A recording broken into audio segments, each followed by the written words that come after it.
Welcome to today's Merk webinar. Our topic today is on portfolio construction. On today's call, we have Merk's President and Chief Investment Officer, Axel Merk. Joining alongside Axel will be Senior Financial Analyst Nick Reese and myself, Financial Analyst David Song. At the end of today's presentation, we will have a Q&A. As always, we do encourage questions from the audience, so please feel free to ask a question at any point during the presentation by typing it into the questions box on your screen. Please also note that this presentation will be recorded, and with that, I will now turn the call over to Axel to begin the presentation. Axel, the floor is now yours. Thank you, and welcome everybody. The topic today, as you see here on the screen, is kind of a twofold: portfolio construction and everything that can go wrong in the markets or in a portfolio as well. And obviously, if you've listened to today's markets and seen what's been happening, one of the things that's been apparent is that these markets just want to go up and up and up and up. And as you've seen on the fellow pictured on the screen here, this isn't the first time that that phenomenon has been around. And so what I'll do today is I'll talk about a lot of it in the context of what the markets are doing, what's happening there, where we see some of the issues, some of the pitfalls, some of the dangers, and give our own outlook as well. And then you'll have to, many of these charts are, well, not just cartoons, but they are market-oriented charts. And so I'll give the portfolio construction ideas and inputs as we go along here. And then we'll also try to have a significant space for our Q&A. And so if you follow me on Twitter, you've seen this chart before because periodically we show an update to this. And the idea here obviously being that the most popular stocks are the ones that are the ones driving this rally. And obviously a question is, well, should this rally ever turn around? Will there be a bloodbath in these sort of companies or not? Or are these is it just impossible to ever debase those companies? Are we overvalued in the markets or not? And maybe most relevant, and the lady here is Janet Yellen here. What's the Fed going to do? And does the Fed indeed have they induced the pressure cooker? Have they done something to the market that will have a bad ending? Now, if we talk about portfolio construction in the classic sense, one would typically talk about a mean variance type of model where you're thinking about your return expectation, you're thinking about the variance expectation, the covariances in your portfolio, and then you build your efficient frontier, and you, according to where you want to be on that frontier, you kind of choose your leverage or you choose your exposure where you want to be relative to that risk-free portfolio. And sure enough, if you've had a quote-unquote market portfolio, you have been doing all right.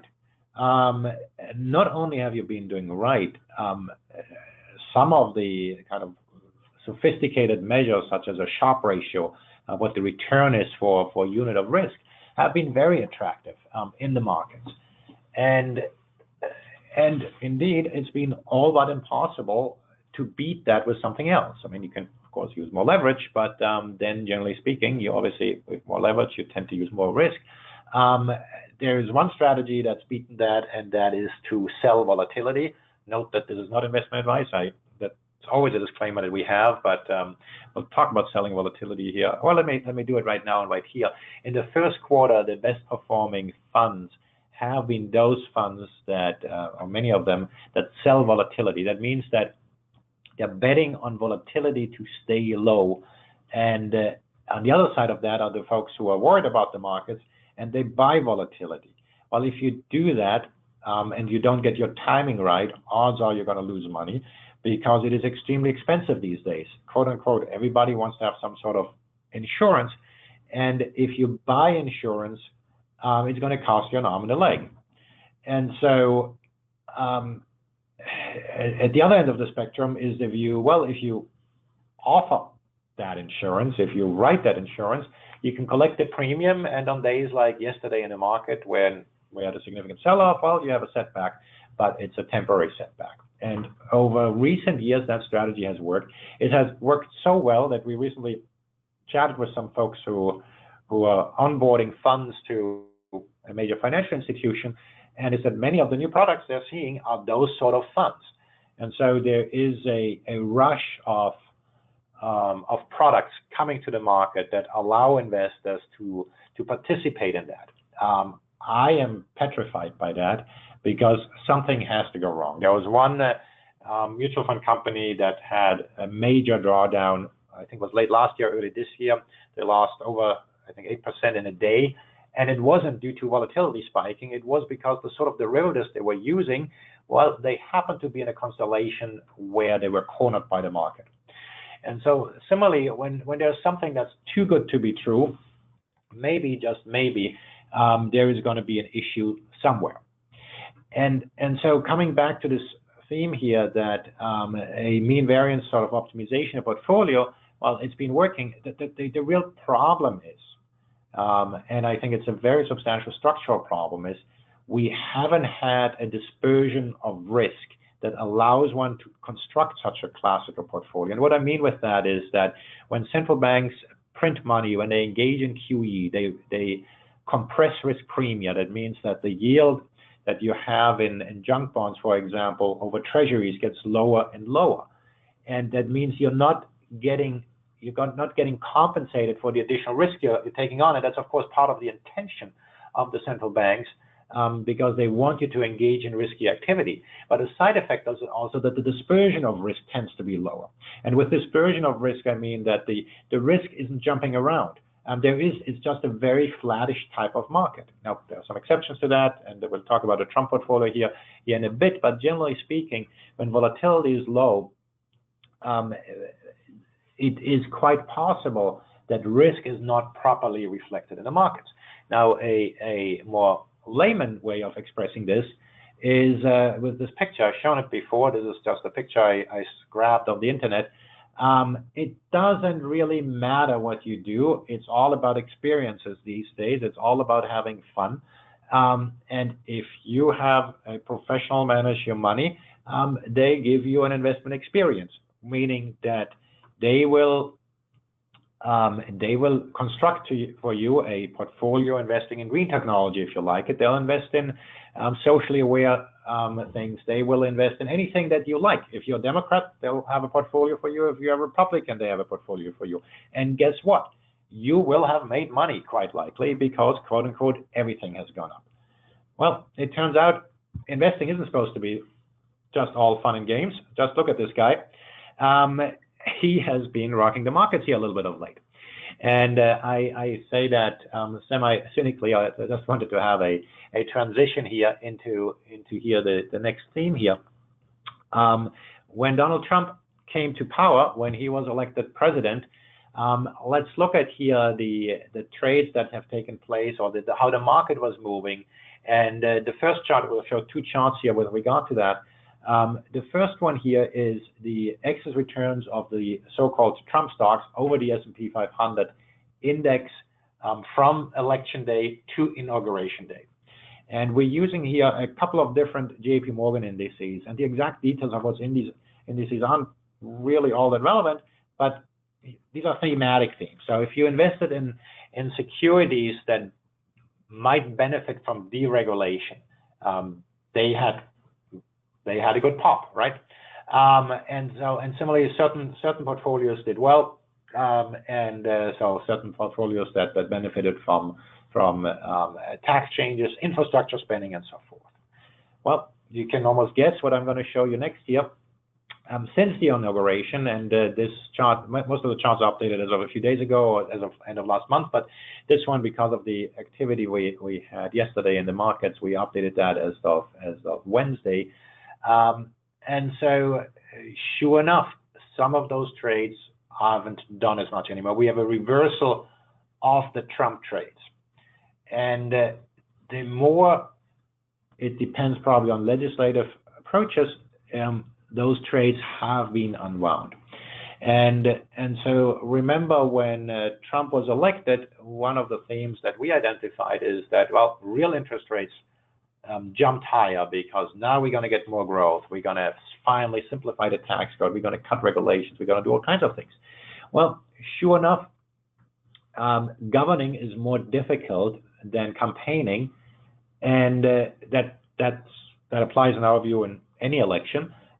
With Trump, obviously some of these things appear to be a tad more exacerbated, and so there is a real risk that there are very significant headwinds that are going to take place. Now, sure enough, things are happening in the background. Mr. Ryan is continuing to try to work on his healthcare and tax reform, for example. But we all know by now that these things are not so easy to get through Congress. And if you get sidetracked with various investigations, you may believe that he is guilty or not guilty. You may love him or hate him. But the fact is that those provide significant headwinds. Now, just because the headwinds doesn't necessarily mean the markets have to go down. I think one of the best things about the Clinton years was that they didn't get all that much done, which means that you kind of didn't have the government meddle with too many things and couldn't change so many things. A big difference we have today is that I happen to think valuations are very, very high. And so we don't often have economic charts, but I'll throw two at you here. What this chart here shows, it's a chart of recessions, these blue shaded areas. This is since 1960, the various recessions we have, and then this green area is when leading indicators were positive, and then the red areas when the leading indicators dipped into negative territory, with the black line obviously being the leading indicator. And the idea here is that leading indicators appear to be a reasonably good way of signaling whether there's going to be a recession. In the context of the markets, that's relevant is because folks like Mr. Gunbeck say that if you don't have a recession, you cannot have a bear market. And the problem with that is that there's at least one very notable exception to that, which is the October 1987 crash. And you can take the attitude that, well, hey, that's just a one-time crash. And by the way, stocks recovered after that anyway. And so why should I bother? It's kind of the same idea as to sell volatility. Why bother getting whacked once in a while with a surge in volatility? Because, hey, it just works. Well, as you might remember in 2008, buy and hold strategy works fine. But when you're in it, it's not quite that easy. And to make a reference here to this chart here, the leading indicators are not showing that they're dipping here downward right now. And so if you're to believe that, hey, you can live happily ever after. You do not have to be concerned about a bear market. I wouldn't probably be having this webinar if I fully subscribe to that, but we have to respect that. And let me just show you one other chart of that. Since Janet Yellen is a labor market economist, well, we should look at labor market indicators, and notably, this is one way of looking at the slack in the labor market. We do have the unemployment rate, that's U3, and then we also show U6, so that's a broader measure of unemployment, and that shows those folks who work part-time and might be moving to full-time at some point, and so the difference between those two represents a form of slack in the economy. And one could argue that, hey, we are not down to the longer-term average here that we might be seeing here, and as a result, maybe we can keep this economy running hot a little bit longer, and because more folks can come back to the labor force. Now, any chart, including this one, I think has to be taken with a grain of salt, because we do have structural changes. We do have a lot of folks in their prime years that are on disability benefits, for example. And the disincentive for them to go back to work is tremendous. And so the question really is, can one take those sort of old metrics, or is there risk, for example, that the Fed is going to run this economy too hot for a long time? And to just expand on that, mentioned now Janet Yellen a few times. She's going to be out of a job in a year from now. She is almost certainly might be going to be replaced at the end of January next year. And there hasn't been a lot of talk about her successor, but that's going to change the game. And there are a couple of implications, though. Just like Bernanke wanted to, in my view at least, tie up his legacy and started tapering, Janet Yellen will want to normalize rates, because then she can leave and say, hey, I normalize things. And similarly, the new person who might be coming in is going to have fresh ideas, and it may take a market to really impose some discipline as to what they can really do in practice. And earlier today, somebody tweeted a note from Goldman that they said, well, financial conditions deteriorated rather dramatically yesterday. That was the day where we had the market obviously go down quite sharply. And to put that in the context of what the Fed is up to, the Fed will tell you that they will not stop abstain from hiking rates if the market goes down, if stocks go down. But they may well do it if financial conditions deteriorate. It does happen to be one and the same in a world where you might get whacked with substantially high volatility. And by the way, last Friday, versus today, we have priced in pretty much one less rate hike between now and the end of next year. So we've come down a full 25 basis points or so. I'm rounding here just a tad in just a week. And so we can have, just because the market has a hiccup, we can have significant changes. So let me go here a little bit around the world and give you some views. So one of the things I show here is how emerging markets have performed versus the S&P 500. And so when this line goes up, emerging markets have outperformed. When this line goes down, the S&P has outperformed. In recent years, the S&P has been the place in which you have wanted to be. Now, one of the reasons I show this, and I'll show some related charts as well, is that if you do believe that asset prices are highly correlated, well, how do you get diversification? And you've heard me preach about, oh, you can do long-short equities, you can do long-short currencies, but I want to put a little bit more of a face to that, what that might actually mean in today's webinar here. And so if you want to have something that's uncorrelated to your typical equity returns, well, you can take a position of emerging markets versus the S&P 500. And so then the question becomes, are we at a turning point? And you've probably heard of various people mention that, yeah, maybe, just maybe emerging markets may outperform from here on. I happen to be in the same camp. I do think that we reached a low. And one of it is just standard diversification. The S&P outperformed for many years, as you see here on the declining chart. The dollar, which we'll show here in a few slides, also rallied. And so one of the things that's quite possible to happen is that we'll get a reversal of that. Now, the trend can also continue, so there's obviously no assurance that you're right on that. I happen to think that the S&P is very expensive compared to many other things. And the question is, of course, what sort of crisis we're going to have.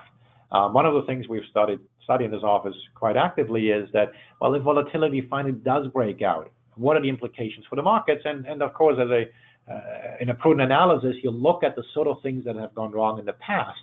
And you have things like in August 2011, there was a sharp sell-off.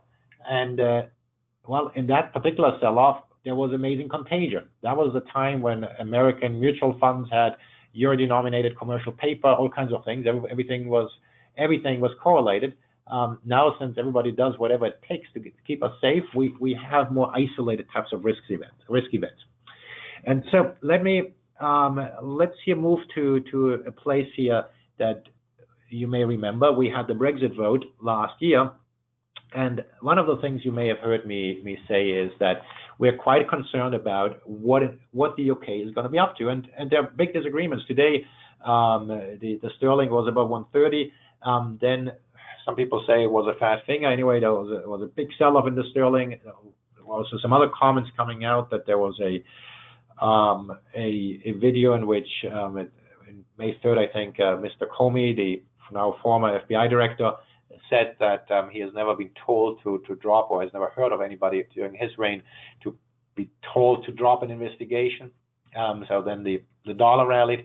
But in any case, I happen to be in the camp, somebody who says, I don't trust the UK market so much, because I happen to think that the Brits are going to be in a very tough spot after Brexit.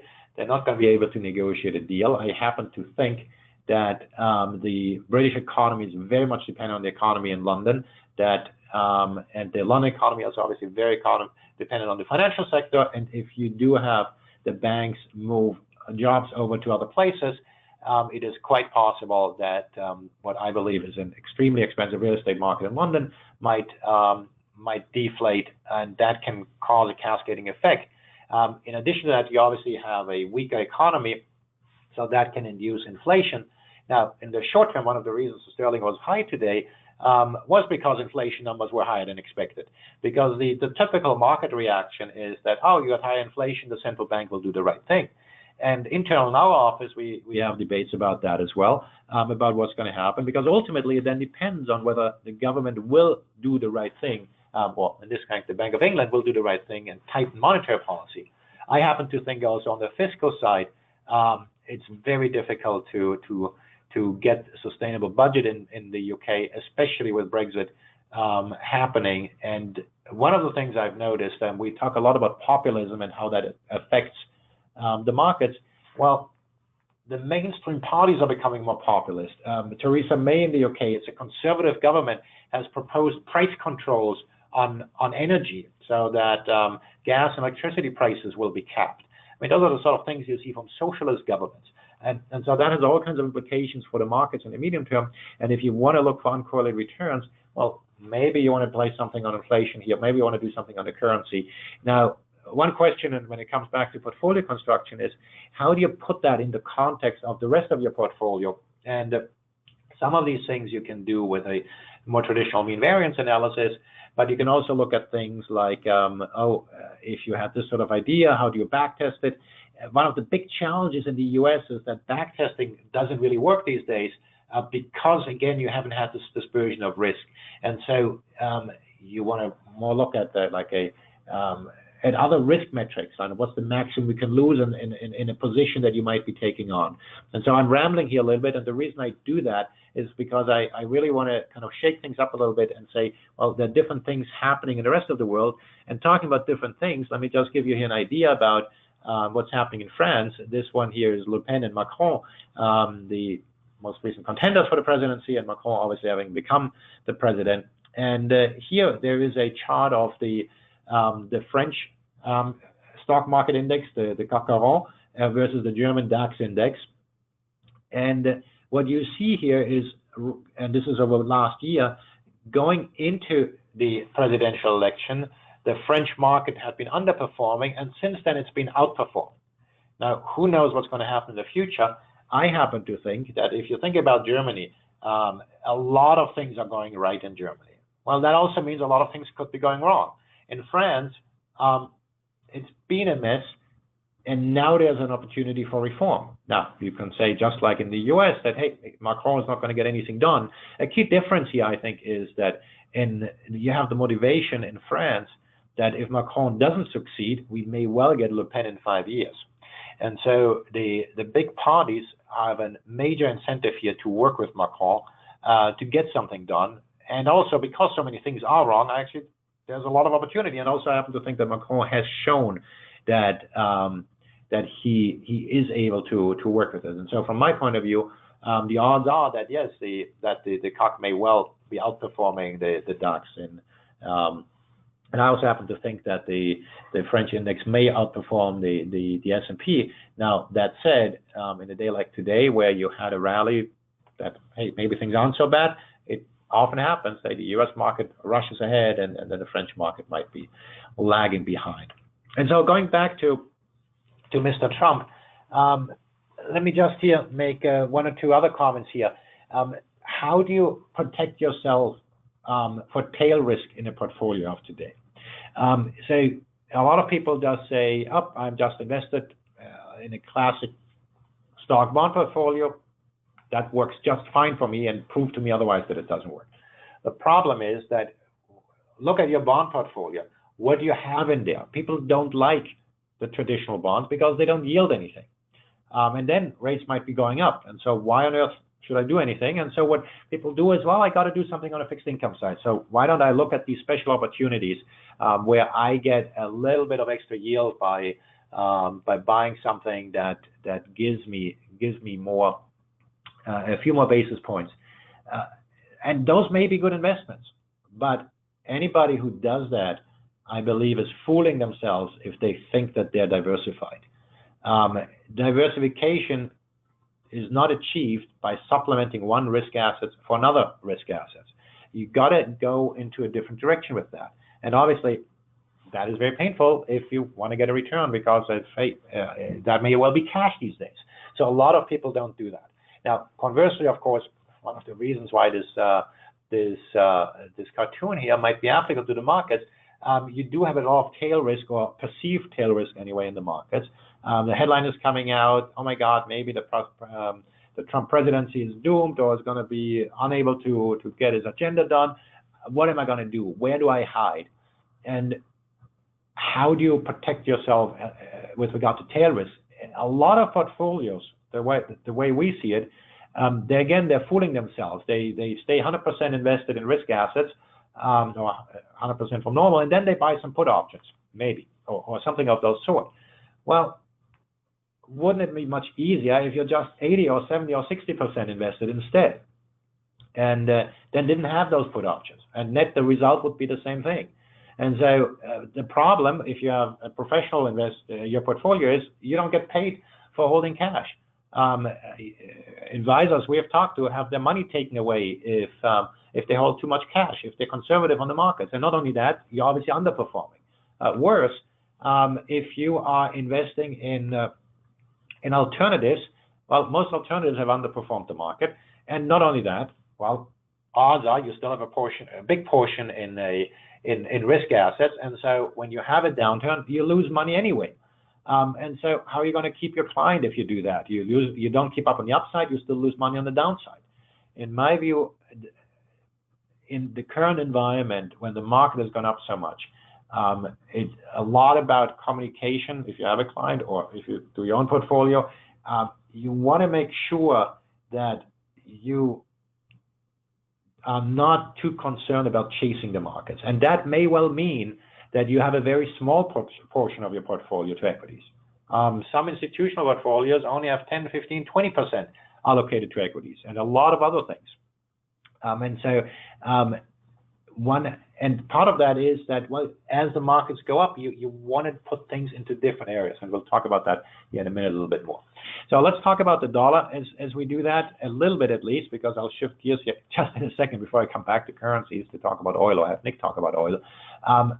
One of the themes that's been around for years, what's happening to the dollar? Is the dollar going to continue to go up? What's happening to the dollar as a reserve currency, and so forth? And as the Trump trade was on, the dollar was going up. As the Trump trade is going down, the dollar also seems to be going down. Now, part of that is simply because the dollar may soon be the highest yielding major currency. If the U.S. continues to raise rates, you might be getting a higher yield in the dollar than you're getting in the Australian dollar. And so one of the things that may well happen is that the dollar is a carry currency, which means it's a risk-on currency, which means the dollar gets money, there's money flowing in when people invest in the dollar, whereas they borrow money in other currencies. So the euro, for example, has been a funding currency of late, and everybody thinks of the yen as a funding currency, but the euro is increasingly a funding currency. And so that changes the dynamics in the currency space. The other thing that changes is if you have some structural reform such as U.S. money market funds no longer getting subsidized. I call it a subsidy because of the rules that used to in place, although you can argue whether that term is correct, about buying risky sort of securities. Institutional money market funds much more hold now treasury securities than they did before. And that means that the funding cost for European banks, for example, is no longer cheaper in the U.S. than it used to be. And it's one reason, again, why more funding takes place in euros. There are some major implications that can come from that. And in my view, that's going to make the dollar less relevant. Now, that said, let me give you a little bit of different story, or I'm not going to give it to you. I'm going to pass it over to Nick here to talk about oil, and I presume you're going to give it a little context on the dollar as well, and what the connection here is. Nick, if you want to take it here for a few minutes. Sure. All right. Thanks, Axel. Well, yeah, I wanted to touch on the oil market dynamics with respect to supply and demand for a minute, because I think there's been a lot of focus on the OPEC cuts, the OPEC and Russia combined cuts, and what that means for the oil market. And we've seen the oil price bounce back up to the near $50 a barrel range recently on the news that they're going to extend this production cut agreement into the first quarter of next year. But there are two things that I want to point out that I don't think are getting a lot of attention. One is that U.S. production, which is primarily the shale producers, have come back with a vengeance since late last year. And you can see that in this chart here with the black line showing the barrels per day of U.S. production. So that basically means 9.314 million barrels per day as of the last reading. And that compares to the high from early 2015 of 9.61 million barrels per day. And if you do the math, the pace of the increased production pace is that the U.S. producers are adding about 100,000 barrels per day each month in terms of their production output. And so since the lows last year, they've added about 800,000 barrels per day. And the OPEC cuts are 1.8 million. That's including Russia's participation. And so if you think about this trend continuing, it's probably only another 10 months to a year before the U.S. production alone wipes out the good work of the OPEC production cuts to try to rebalance the market. The other line on this chart is the rig count, and the rig count is somewhat of a leading indicator for U.S. production, given that these rigs are used to drill the new wells. And we've seen this persistent rise in the rig count, and I think we would see that rig count roll over well before we see U.S. production roll over. Now, my understanding is that the shale producers are, in order to get financing for their projects, are hedging, and that makes sense with what we see in the CFTC data, which shows a record net long position on the part of speculators or non-commercial futures market participants, which suggests that it's commercials or producers that have a big net short position. In other words, the producers are selling oil in the futures market, which is hedging their risk to a price decline. So even if we do see a lower oil price in the coming months or years, so it doesn't necessarily change the economics of pumping oil out of the ground in the U.S., as those producers are likely well hedged. So that's on the supply side of the equation. On the demand side of the equation, if we can flip to the next chart here, this shows consumption by the largest oil consumers, and that black line there is China. So you can really see that the marginal demand increase has been coming from China. I'd say with respect to understanding the demand side of the equation, China is probably the most important player still. And in China, we've noticed recently that monetary conditions there are tightening, and that is deliberate, as is most things in China, driven by the authorities there, to deal with some domestic issues that they're having in their economy. But what that likely signals to me anyway is that if you look at their monetary conditions relative to an oil chart or relative to commodity prices in general, when you see conditions tightening in China, that usually leads or coincides with a decline in commodity prices and tracks pretty well with industrial commodities. So I think we could see some vulnerability to oil prices here, both from the increased supply coming back in the U.S. and potentially some questionable demand growth from China. So that makes me think that the oil price could be vulnerable here to the downside, and particularly cautious on oil-related currencies. Now, as Axel mentioned, there's a connection to the dollar that's not so obvious, and I just want to talk about that for a second. Basically, as U.S. domestic production ramps up, all else being equal, the U.S. has to import fewer barrels of oil from the rest of the world, and the U.S. pays for these barrels in dollars. And so if the U.S. is importing fewer barrels of oil and add to that a potential further decline in the oil price, if that indeed happens, fewer barrels at a lower dollar price means fewer dollars flowing out to the rest of the world. And if you think about the foreign exchange market, just in terms of supply and demand, anytime you decrease the supply of something, the price that tends to put upward pressure on the price, meaning upward pressure on the price of the dollar in this case. So that's one of the dynamics that I want to mention in the context of this oil discussion. I'll pass it back to you, Axel. Yeah, thanks, Nick. And so that was just a dollar bull argument or bullish argument. And I'll give you a bearish argument here in a minute as well. the challenge here is, of course, that the dynamics are complex. There are multiple drivers. In other webinars, we've talked about demographics affecting currencies. We are going to talk about interest rate differentials here in a moment as well. So there are lots of different things. Maybe one other comment I'd like to make here. One of the themes here of today's webinar is what can possibly go wrong. Well, the key thing that can really derail these markets, and we've had this in the beginning of 2016 as well, is China. Because if you look at here, if the marginal user is China, well, if something goes wrong in China, that could throw some havoc into the markets. And the question, of course, again is, well, do you want to do anything about it? Can you do anything about it? And if so, what and how do you express that? We have become quite cautious on the currency. Now, the currency is usually not as sexy as some underlying investment, but we happen to think that the Chinese are trying very hard to keep their. On the one hand, they tighten monetary conditions because they see that the loose money they've had has caused a little bit of havoc, but at the same time, they like to have some stability, and one way they have achieved that is with capital controls. We've talked to a venture capitalist the other day who said it took them 9 months to get money out of China after they sold a business in China. We've heard Financial Times has written that both American and European companies have had problems getting money out of China. So obviously everything looks good from the outside when you don't let anybody go out or anything come out. Does that mean everything is great in China? I don't know. And so one has to look at other indicators here, such as this one. I have another slide here on China coming up here in a second. So let's jump around here a little bit and look at this dollar index. This is the trade-weighted dollar index. That's the preferred way that the Federal Reserve looks at it, which includes more emerging market currencies than the U.S. dollar index would look at. So, but I have shown this chart here before and cautioned end of last year, for example. Hey, this seems to me that even though quote unquote everybody was talking about a stronger dollar, that may not happen, and we were here 2 standard deviations above the long-term moving average. And I said, well, maybe things aren't so great. So everything has to be looked at in the context of price, and we tend to forget that, right? We have, oh, Trump is getting elected, everything is going to be great. Well,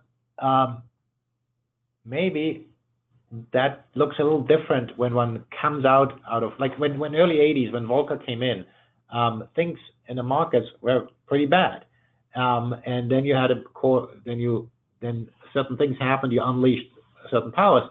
Whereas in this case, we've pumped up a market after credit bust. Have we really healed everything? And are we now going to unleash kind of the animal spirits and have this economy grow at gangbuster rates? And sure enough, things have become here a tad more modest in the outlook. Now, let me just make one other comment here. I just mentioned the word moving average and going back to the portfolio construction theme. And so at what stage should one use fundamental analysis, such as saying, hey, something is wrong about China? At what stage should one use more technicals? And in this case, obviously, a very simple technical indicator, mean reversion, going back to a moving average. And one of the challenges on the fundamental side has been that all the smart kids have been wrong, right? I mean, we might have gotten 2008 right, but we've had plenty of views that didn't materialize since then. And so a lot of people just don't care about the fundamentals anymore. You just buy the dip. Hey, what can possibly go wrong, right? And today is again an indication. Hey, markets up after they were down yesterday. So who cares? Let's move on. First on fundamentals, I'd just like to mention the role I see in cautioning about scenarios is about testing a portfolio for its robustness. What happens if this goes wrong? That doesn't mean you're necessarily going to say, hey, you're going to have a revolution in China and we're going to have a mess in the world. No, but what happens if you have a credit bust? What happens if the shadow banking system in China blows up? What happens if certain things happen, if certain things develop? Am I going to be okay with the portfolio, and am I going to be okay with the risk profile that might result from that? At the other end of the spectrum, one of the things all of you would no doubt have heard that there is a lot of more automated investors that ranges from the robo-advisors that goes to big data firms and some applying hedge fund strategies to more quant things. Well, one of the things that, and in my view, that is a direct result also of the markets we've been in. When you have policymakers mess with asset prices, and come up with QE, come up with rules and regulations that distort asset prices. It is not surprising that people refer to computers and saying, hey, you guys make sense of that. I can't make sense of it. And so that's one of the reasons I think, well, there's been the rise of the machine, so to speak, because you just have to. You have to use technology to try to make sense of what's happening out there. Now, that doesn't mean you can't go back to basics and think about what might happen underneath. And here, let me talk to you about the Eurozone a little bit, that Mr. Draghi that you see behind the counter there.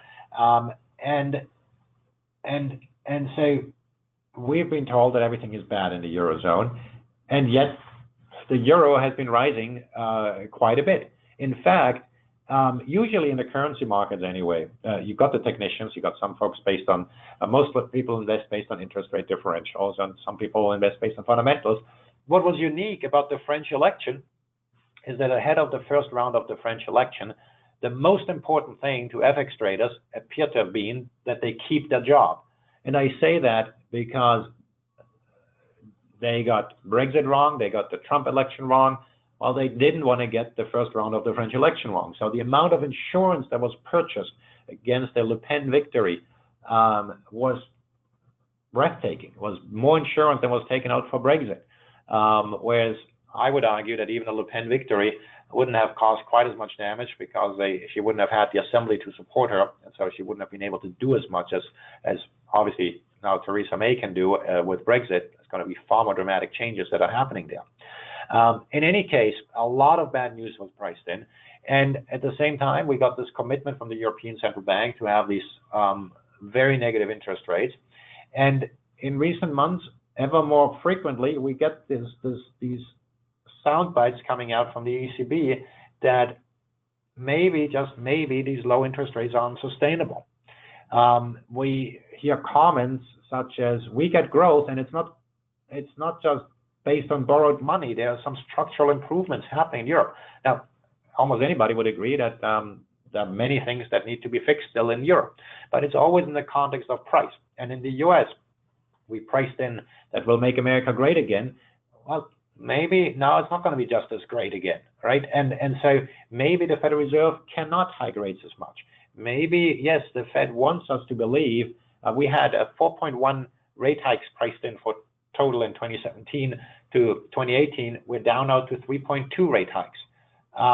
And so we've come off from that. When financial conditions deteriorate, things can come back very quickly, and suddenly the Eurozone on a relative basis might be closing the gap. Now, that's not necessarily priced in right now, but I happen to think there's a good chance of that happening. So I talked about, to just jump forward here, I talked about China here already a little bit. Let me maybe here jump forward. Let me do not repeat some of that. Let me just touch on gold here. You've seen this chart before. Gold has historically been a good diversifier for bear markets. In each bear market since 71, gold had a positive return, with the big exception where it was substantial negative of the bear market in the early 80s. The key difference is that real interest rates were dramatically raised at the time.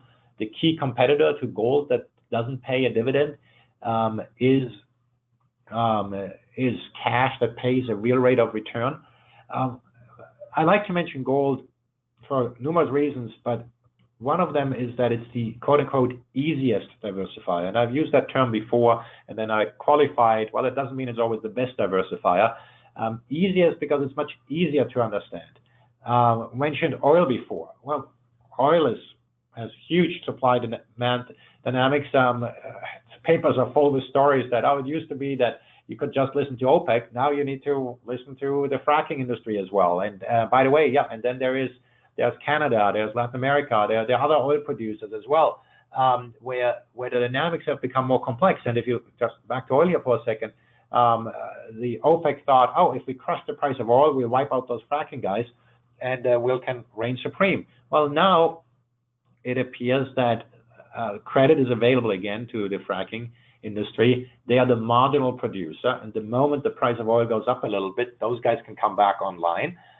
They are hedged, so they are far more resilient that they have been before. And if they cut production, they just might be crowded out. And that, of course, may have other implications, right? That might cause instability in the Middle East. We talk about Saudi Arabia privatizing his oil business, but sure enough, what does it mean, right? Are the investors really going to get so much money? They got to charge high taxes to that because they want to continue financing the government with those sort of things. And so similarly, the euphoria about them moving forward and reinventing the economy might not be quite as much. You don't have much of that complexity when you deal with gold. People love it or hate it. Historically, it's been doing just fine as far as returns are concerned. It's always the question, why on earth should I hold this thing going forward? Let me just make a kind of a risk argument here for a second. When you have central banks compress risk premia, that means that the inherent risk isn't as reflected in the portfolio as it would otherwise be. And then you have central banks normalize policy. That means that volatility is going to go up, partially because the cost of capital goes up, and that reflects that future cash flows you should discount at a higher rate. I'm making an academic argument here, because often people say, hey, I don't know how to value gold. Well, gold doesn't have cash flow, but it also means that when risk premium rise, gold doesn't change as much. Gold actually doesn't change at all. It's the price of gold that changes, but the price of gold doesn't change as much when you have risk premia expand. And that's why relative to risk assets, it tends to do well in a risk-off environment. Now, that's a very academic way of saying that when stocks plunge, gold tends to do quite well. That's one of the reasons why it's an asset that does well in a risk-off environment. And yesterday, of course, in the market sell-off, again, gold had a very nice day. Now, do you want to have gold just for a day like that, or do you want to have it a longer-term diversifier? It comes back to the broader theme that if you have a portfolio in today's world and you want to be robust in an environment going forward, well, what does it mean, right? What is it that you want to achieve? And a lot of people are just looking at the S&P and saying, hey, yeah, that's what I want to achieve. Well, yeah, sure, go ahead and go for a ride. And if you can stomach what might be significant volatility, by all means, have it. The problem is really that volatility has been so low that people have expected that to be the norm. And so if you just think about most people, and I'm not just talking about retail, that includes many institutions, because I happen to think that institutions are not necessarily much smarter than retail people are. They all cook with salt, and they all have emotions. So if you see the volatility in a portfolio being low, if you see the volatility of equities being low, and you say, all right, I can stomach a certain pound of risk, that means you're going to make a bigger allocation to stocks than you would if volatility were higher. And so if volatility comes back, and it comes back for more than a day, like yesterday, odds are that people will rebalance their portfolio. Now, the time to do that, of course, if you want to make money rather than lose money, is before a crisis hits.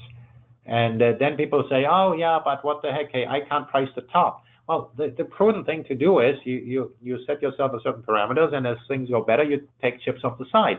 And yes, you're going to potentially own a lower return on the rest of the portfolio, but that is, so be it, because that's the part of the deal of diversification. And so if you don't want to sit in cash, bonds, I already said, hey, bonds may not be quite as attractive if they are just proxies for risk. I mean, there are some bond funds out there that invest in emerging market equities. I encourage anybody who owns a bond fund to actually look at the fine print of the holdings. Most, depending on what one buys, those sort of things are public. Beyond that, if one goes beyond that, as I've indicated many times, people want to look potentially at long-short things, long-short currencies, long-short equities. I mentioned here you can play emerging markets versus developed markets. You can play NASDAQ versus Russell, or NASDAQ versus S&P, for example. You can do all kinds of things. Obviously, there has to be a thesis behind it, and then you have to decide on how to manage it. The problem with being negative in the markets, is that it's been very, very expensive. The cost of insurance is very, very high. And so again, the best thing might well be to take some chips off the table. Now, one of the things I'm asked periodically is, well, you mention institutional portfolios sometimes, but I'm not an institution. What can I do? Well, one of the things that institutions do is they invest in illiquid assets, and there's a premium for that that has been shown to take place. And maybe you can't capture the premium, but one of the advantages of having that illiquid bucket is that you don't look at it every 5 minutes. And in the world where information is instantaneous, you get this flash on your screen every 5 seconds, maybe, just maybe, it is okay to have a bucket that you don't look at. Think about a strategic portfolio where you think that you want to have this for the next couple of years, and then just don't look at it. Now, yes, you might want to do your due diligence and keep an eye on it, but it is actually okay to not look at the price of everything every single day, and that might also create some calm in one's portfolio to have a little bucket where one is kind of more tactical in it, but then have a strategic bucket and look at that separately, look at that differently. And so with that, I'll pass it on to David. Before I do that, let me just mention, if you want us to focus on a specific topic in one of these webinars, please put that in the Q&A box.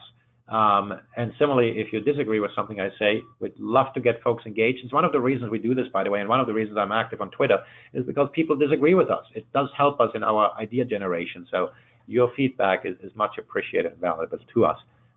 David, do you want to get the Q&A running? Great, thanks, Axel. So please now take a few minutes to read the following disclosure as we move to the Q&A portion of the call. Again, I would just like to remind everyone that you can ask a question by typing it into your text box. And our first question comes from Stephen Cowles, and he asks, what about crypto coins in a portfolio? Axel? Yeah, thank you. And David already told me ahead of time that ahead of this webinar, we got an unusual large number of questions on Bitcoin. And so let me make a comment on that. Obviously, if you take the return stream of something like Bitcoin, it may well be uncorrelated. So that's kind of one thing. The question is, does it have a positive return expectation? There, I tend to be, there, like anything else, cryptocurrencies are based on supply and demand. And so if you think that the demand is going to go up, then relative supply, well, maybe it's worth buying. The challenge really is on cryptocurrencies.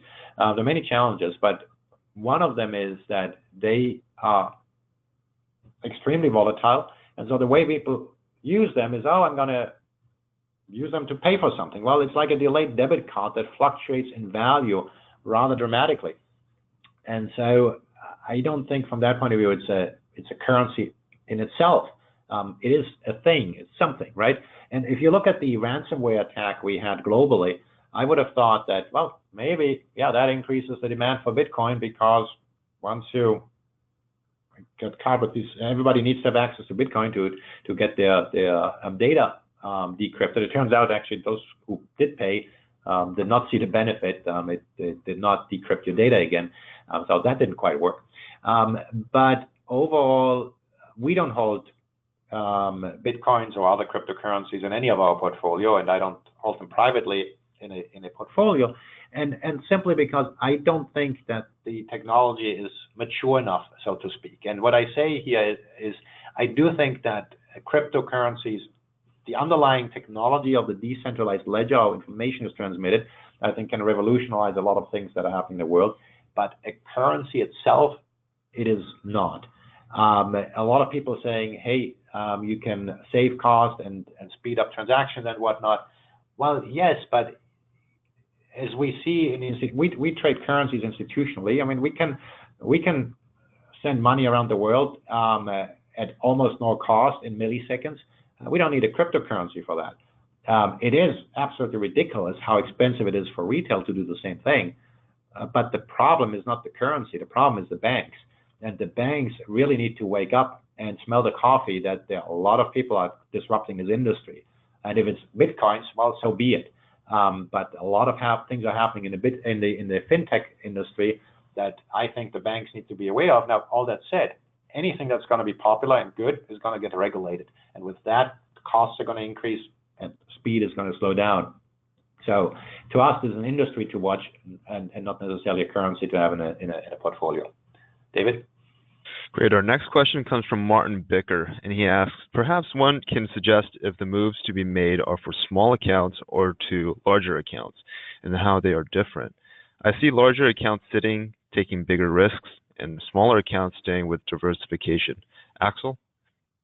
Yeah, so that goes a little bit in the direction that I just discussed about bigger institutions in investing in illiquid assets. I happen to believe that ultimately, if a small investor has a large investor attitude, I think over time they can have similar investment returns.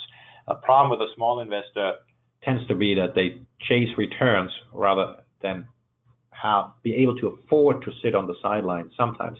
If a small investor were just patient enough, then they could also have big investor returns. I didn't make that up. Richard Russell, the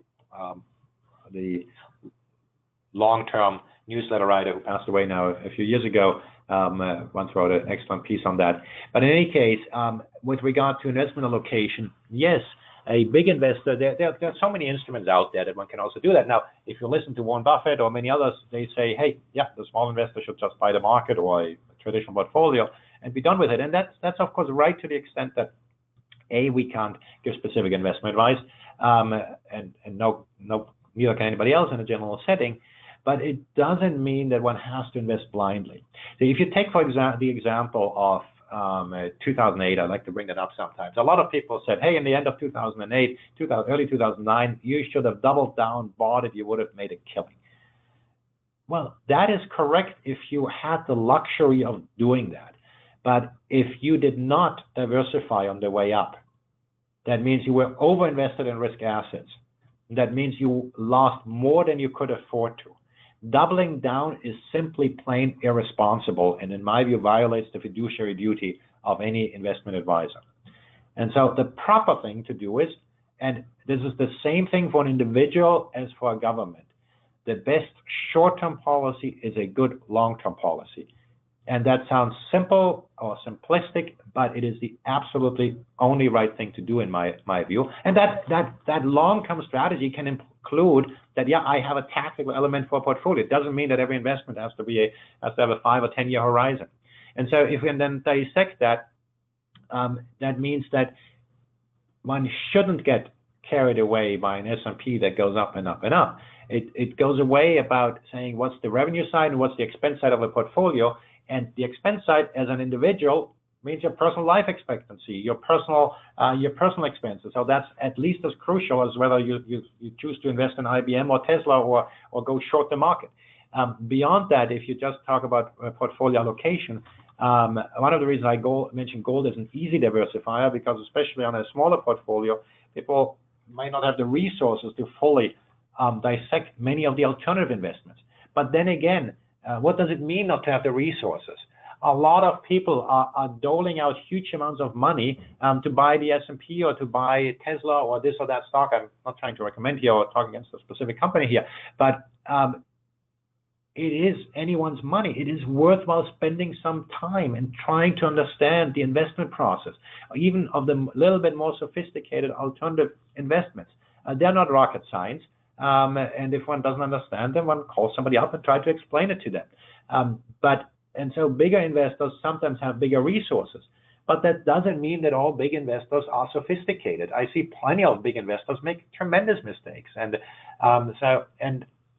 so we are more than happy if anybody has a little bigger portfolio that we have a look at that and try to see what we see, what might potentially be wrong with that sort of portfolio. What you want to do is you want to stress test the portfolio. You want to see when certain scenarios go wrong, how may you be protected? And then when you pick alternatives, well, how do you test that in an environment when quote unquote everything has gone up? And you can, aside from just looking to return, which is pretty meaningless in an environment that has had no risk dispersion, if you look at an underlying investor, well, how have done in certain environments? What's the process? Does the process make sense? How would they perform in a tail risk environment? Like take these funds that are selling volatility. Well, if volatility blows out, some of these guys will blow up. There will be something in these funds. I think if we're looking for a candidate for the next crisis, it's these volatility selling funds that are a prime candidate, for example, that might cause some issues. And so you want to look at your portfolio as having risk budgets that, I'm going to take a certain amount of money and put it at risk for certain ideas. That's a possibility under certain circumstances. But keep in mind, a lot of those scenarios have a stop loss involved. Oh, I'm not going to risk more than a certain amount. Well, over the last 12 to 24 months, if you had a stop loss on numerous ideas, you had an almost assured way of losing money. Take the flash crash we had in the sterling, or take other scenarios that have happened in recent months where yeah, if you say, oh, I'm going to make money, but not if this happens, and so you have a central bank that tries to intervene or something like that, and so yes, investing should not stop you from thinking, and that's ultimately the takeaway here. David, one more for me? Yeah, our last question comes from Carl Richardson, and he asks, picking and choosing any investment is risk. When do you cut your losses and move on? Axel? Yeah, well, incidentally, I just talked about stop losses, right? So that's really one of the big challenges, right? Should you have a stop loss or not? And ultimately, what I would say is that when anybody puts on an investment, remember why you put on an investment. If those conditions are no longer met, that's usually the time to get out of investment. So if you have a strategic view and saying, hey, I'm going to invest in XYZ country or XYZ company because let's take a company, because I love the management. Well, the key reason to sell that company is because that management is no longer good. If you invested because of certain price behavior, well, is that price behavior not there anymore? And so there are times when you want to put it strictly on price, but what you don't want to do is, and all of us are tempted to do that, is, well, you buy something at the moment you own it, and then you find a gazillion ways of justifying it. But I also think it's similarly not often the right thing to do to simply have a stop loss. And I mentioned here the flash crash in the sterling. There have been, if you take the U.S. election similarly, if you had a stop loss on certain things, you got stopped out at the worst possible time. There are, in the currency space, the Czech krona, for example, was pegged to the euro and got off the euro. Well, guess what? Just before they got off, central bank induces volatility, and so those who had a stop loss got stopped out before they could reap the benefit when the currency then went the other way. So with that, I'll pass it to you, David. Back to you. Great, thank you, Axel. And that concludes the Q&A portion of the call. We'd like to thank everyone who attended our webinar today. And if we were not able to get to your question today, we will get back to you via email. Should you have any additional questions or comments, please use the Contact Us section of the website at www.merkinvestments.com. As always, feel free to reach out to James at any time, and he'll be more than happy to help you with any questions. This concludes our call. Thank you, and have a great day.